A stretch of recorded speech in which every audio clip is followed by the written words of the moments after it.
పనిచేసినట్టు మీరు చెప్తున్నారు. ఉమ్, సరే మీ ఆశయం ఏదైనప్పటికీ ఉమ్. మరి అంత సంఘం కోసం మీరు పాటుపడితే ఆ సంఘంలో నుంచి మిమ్మల్ని ఎందుకు వెళ్ళగొట్టారని ఒక తమ్ముడు ఫేస్‌బుక్ లో మెసేజ్ పెట్టాడు. ఓకే, సంతోషం. నేను అక్కడ సరిగా పని చేయలేదు కావచ్చు, వాళ్ళు నన్ను ఎలగొట్టారు. ఇప్పుడు ఇంకోటి పెట్టుకొని మంచిగా పని చేస్తే నన్ను ఇప్పుడు ఎవరు ఎలగొట్టరు కదా. ఇంతకంటే మంచిగా పని చేసేటోళ్ళు వాళ్ళకి వస్తారు, అది పని చేస్తారా అయిపోయా. దానికి ఏముంది పెద్ద గోస. ఇప్పుడు నేను ఈ సొక్కా వేసుకున్నా, ఇంకో సొక్కా వేసుకున్నా, ఈ ఇంట్లోనా ఆ ఇంట్లోనా, ఏ ఇంట్లోకి వెళ్ళి ఏ ఇంట్లోకి పోయినా అనేది కాదు కదా. నేను ఏడున్నా, బతికున్నానా, లైవ్లో ఉన్నానా, పని చేస్తూ ఉన్నానా అనేది ముఖ్యం. ప్రతి చోట మార్పు సహజము. ఆ మార్పులో ఇది ఒక భాగం అనుకో. నేను సంఘం మారడం వల్లనో, ఆ బ్యానర్ మారడం వల్లనో సంతోషపడేటోళ్ళు సంతోషపడని, నా పని మాత్రమే సమాధానం, అంతే, అయిపోయా. అలాగే అన్న ఇంకో క్వశ్చన్ హరీష్ అన్న మీకే ఇది. హా, మీ భార్య ప్రభుత్వ ఉద్యోగస్తురాలు కదా, హా. మీరు చేసే ఉద్యమం ఉద్యోగస్తుల విధి నిర్వహణకు అడ్డంకి కాదా? ఇప్పుడు మా భార్య గవర్నమెంట్ ఎంప్లాయీ. ఆమె సర్వీస్ రూల్స్ ప్రకారంగా ఉదయం 9:45 బల్లెకు పోతే సాయంత్రం 4:45 దాకా ఆ స్కూల్ నియమ నిబంధనలకు ఆమె పాటించాలి. మిగతా టైంలో ఆమె ఒక మనిషి. ఆమెకు ఫ్రీడమ్ ఆఫ్ ఎక్స్ప్రెషన్ ఉంటుంది, అలాగే ఆమెకు కాన్స్టిట్యూషన్ వర్తిస్తుంది, ఆమె రైట్ టు లీవ్ ఉంటుంది. కాబట్టి రాజ్యాంగంలో ఉన్న అన్నిటికీ ఆమె అర్హురాలే. ఆమె ఉద్యోగ సమయంలో విధి నిర్వహణకు వ్యతిరేకంగా పనిచేస్తే తప్పు అవుద్ది.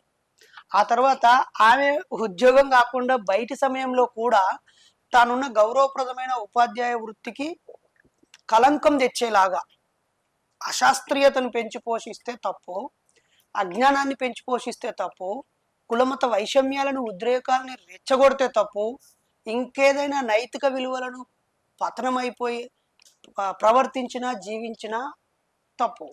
కానీ తాను ఉపాధ్యాయురాలుగా విద్యార్థులను శాస్త్రీయంగా తీర్చిదిద్దుతుంది, రేపటి తరం పౌరులను తయారు చేస్తుంది, ఆడ ఉద్యోగం చేస్తున్నందుకు జీతం తీసుకుంటుంది.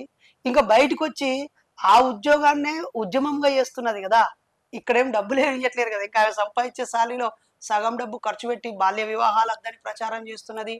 అలాగే మహానుభావుల యొక్క చరిత్రలను వివరిస్తున్నది, బుక్కులో పెన్నులో పెన్సిల్లో పుస్తకాలు కానుకలుగా ఇస్తున్నది, వేరు వేరు మేజర్ అయిన వాళ్ళకి పెళ్లిళ్ళు చేయడానికి సహకరిస్తున్నది, నాతో పాటుగా కౌన్సిలింగ్స్ ఇస్తున్నది, సెలవు దినాల్లో మూఢనమ్మకాలపై ప్రజల్ని చైతన్యం చేయడానికి ప్రయాణిస్తున్నది, తనలాంటి ఎంతో మందిని కలుపుకొని ఒక ఉద్యమ నిర్మాణంలో నాతో సరిసమానంగా పనిచేస్తున్నది. కాబట్టి ఏ వ్యక్తి అయినా, ఉద్యోగం చేసే ఏ వ్యక్తి అయినా మూఢనమ్మకాల నిర్మూలన సంఘంలో హ్యాపీగా పనిచేయవచ్చు. ఇది రాజ్యాంగబద్ధమైన సంఘము, రాజ్యాంగ విలువల్ని పాటించే సంఘము.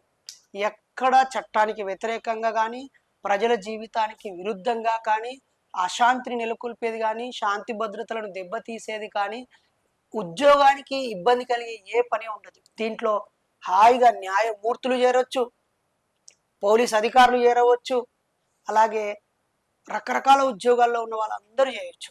ఎందుకంటే ఇది ఒక రిజిస్టర్డ్ ఆర్గనైజేషన్, అలాగే ప్రజలను చైతన్యపరిచే ఆర్గనైజేషన్ తప్ప ఎక్కడ ప్రభుత్వానికి వ్యతిరేకమో లేకపోతే సైంటిఫిక్ టెంపర్కి వ్యతిరేకమో ప్రజలకు వ్యతిరేకమైందో కాదు. కాబట్టి హ్యాపీగా చేయొచ్చు.